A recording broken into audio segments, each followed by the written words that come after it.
All right, well, welcome. Thank you, Daniel, for being on today. Jennifer, the Executive Director of the North Valley Property Owners Association, and we have Daniel on today to talk about his company, Livable, and how it can benefit the North Valley Property Owners Association's members. So, Daniel, go ahead. Hello, hello. It's great to be with you all, and Jennifer, thanks for having me and for the warm introduction. So quick background on Livable, company that has actually been around since 2009, founded in San Francisco by independent rental owners for independent rental owners, in order to solve a pretty meaningful problem that we were having at the time, and that is that the cost of utilities just kept going up, and they were not separately metered. And so the idea was pretty simple, and that was to leverage a ratio utility billing system to take that master meter bill, typically that's water, and to allocate and divide it according to the most relevant factor. Historically, that has also been occupancy, and the system that was architected actually has the ability to, I like to say, divide any utility or amenity using any factor and at any billing frequency, but we can get into some of the specifics shortly. In general, what drives the company is really promoting conservation through accountability. We basically live with the driver that if you tie a resident's usage to their wallet, they're going to use less, right? So it's really a great behavior modification tactic, and we've seen a lot of success since 2009 in rolling this program out across tens of thousands of units in California and beyond. We've seen reduced usage up to 40% in some instances, so it's incredibly powerful, as I mentioned, and obviously there's no time like the present to take serious consideration of a program like this, especially in California, as we endure yet another drought, and also are combated with rate increases due to delayed infrastructure investment and just the cost of water going up for obvious reasons. So yeah, thrilled to be with you. Thank you. Thank you. Yeah, I think that the city of Chico is going to be experiencing sewer rate increases come, I think, March. So that will be a new adjustment for everybody to have to calculate into, in addition to, I think, water going out too. So yeah, so I'd love to take membership through just a quick demo of our portal, and then I can talk a little bit more about the process, right? I think at this point, most of the membership is familiar with some form of utility billing. Oftentimes there's a confusion between sub-meter billing and ratio billing. And so I want to clearly identify, the difference and the opportunity to incorporate, a ratio billing system, maybe in lieu of sub-metering or in the interim until, sub-meters that measure actual usage can be installed. And so let me share my screen here, and we'll get into the portal that our property manager and independent rental owner clients would be using to facilitate our program. So give me a moment. See my screen? yes.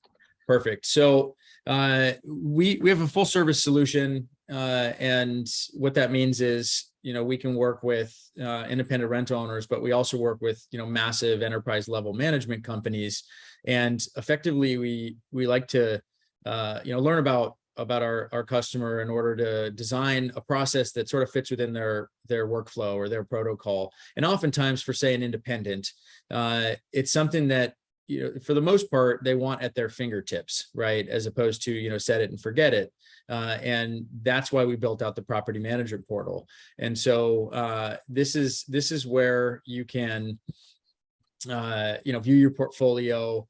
You can drill down on an individual building level, and you can see what's happening in terms of your recovery or your reimbursement. And remember, that's the general idea, right? Is to take what used to be a sort of a sunk cost in that utility expense and to get you reimbursed up to 90% of that cost. And the percentage of reimbursement depends on a few factors.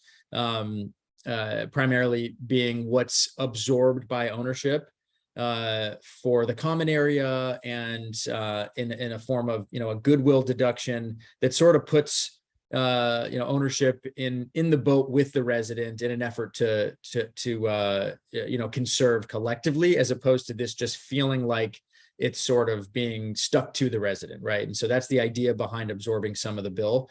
And so the system is tracking all of that. It's tracking the month over month, cost. It's tracking the reimbursement based on, residents remitting payment. And of course you have, a history of resident activity that you might see, say, on their ledger. The residents have access as well to their own portal where they can view month over month cost and line items of statements, and really have an idea of what's going on at their unit in terms of their responsibility. They can also set up auto pay, make payments online, or make a payment over the phone, talking to our multilingual support team, or they can send in a check. And so numerous payment options, which is something that a lot of our clients really appreciate, is the fact that we offer that digital point of sale, and most importantly, the support, right? As their bills are being allocated, by Livable through Livable system, can be a little challenging for them to actually provide support to their resident base about why a bill fluctuated, and so they really rely on us to do that. Now, in some cases, we've armed them through the property management portal with the tools to be able to answer those questions as well. And so you can drill down and look at the allocation each month. What's legally required that I want to touch on is that we actually show the allocation. I know it looks a little bit messy, but the idea is full transparency, right? That's one of the things that makes what we do permissible, is a breakdown of, the cycle days, which utility, what's the total amount of the bill, what was the allocated portion that got passed through to the resident base. So this isn't only something that the management can see or that the ownership can see, it's actually something that the resident base can see as well. And so a few other bells and whistles worth, pointing out while you're in portal. We have an alerting system. So as I mentioned, we pull the bills into our system to divide them. Now that is if you have online access as an operator. If you're getting bills by mail, you might send them to our team.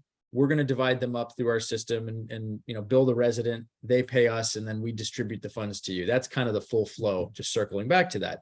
In the process of getting the bills, it's possible that you may have missed a spike, and so our system is tracking and allowing you to set a threshold to be alerted.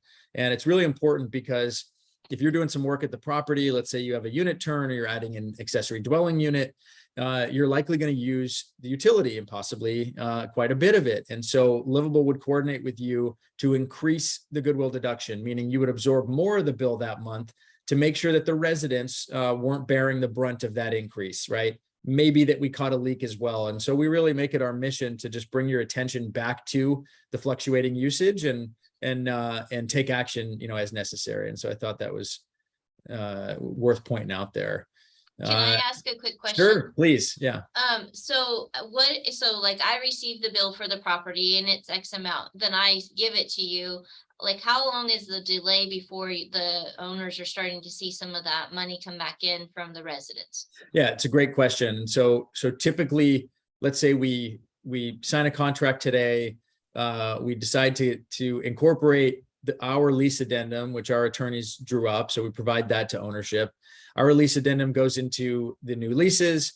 And let's say everybody's on month to month. And so you give them, notice. We also provide the notice and all the relevant language to make this very turnkey. And so, 30 days from now, is the time that we can start tracking the resident's portion of the bill. And now the timeline is a little tricky because we are billing in arrears based on the real billing cycle, right? The real bill data. And so in theory, while the clock may start for a resident to be tracked, we can't exactly bill them until we've got access to the bill for that period. So let's say that that we're caught up and we have access. We would issue the statements to the residents on the 2nd of the month. They would have till the 21st to pay. They'd be late on the 23rd, but we give them the entire month as the utility billing cycle for Livable. In the following month, within 2 or 3 weeks, depending on audits and credits and what have you, that's when the reimbursement would be made. And so as an owner, it's business as usual as far as paying the bill. The difference is that you might be receiving a check every month. that would reimburse against that cost, which goes, straight to top line revenue as RUBS reimbursement or utility reimbursement. So great question. Yeah, and so again, a lot of questions we get about just tying it back to ratio billing and sub-meter billing. A lot of questions we get are about how to package and present it. Because it's inexact, there's a certain conversation that needs to be had about the fairness, about the factors that Livable uses to do the billing, things like in-unit amenities, that might indicate or inform one unit using more of the bill. And so we get into all those details during the onboarding process to really make it easy for leasing agents or ownership to speak to residents about the benefits of the program, which oftentimes is introduced in lieu of a rent increase, right? And the benefit there is that the resident now is controlling their cost. If they use less collectively, especially in a smaller building, you can really see the impact as it relates to their monthly statement, as opposed to say, jacking up the rent and having that be a static monthly cost. And one of the things that helps you run that is a calculator that we have in here, which will allow you to run a pro forma. And so you can, set up the unit stack, and we'll just run a scenario here and enter your utility bills. Say we'll go, water and trash for a small building. The water bill is 180. The trash might be, let's call it 150.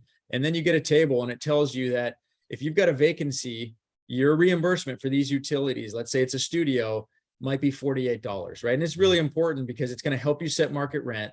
It's going to help you understand how much to increase the rent if you are trying to, impose a rent increase, which, obviously it's your prerogative. It's just, again, it's about making this, reasonable, palatable, defensible to the resident base that ends up benefiting you in the long run anyway, because you've parsed out a variable expense, right?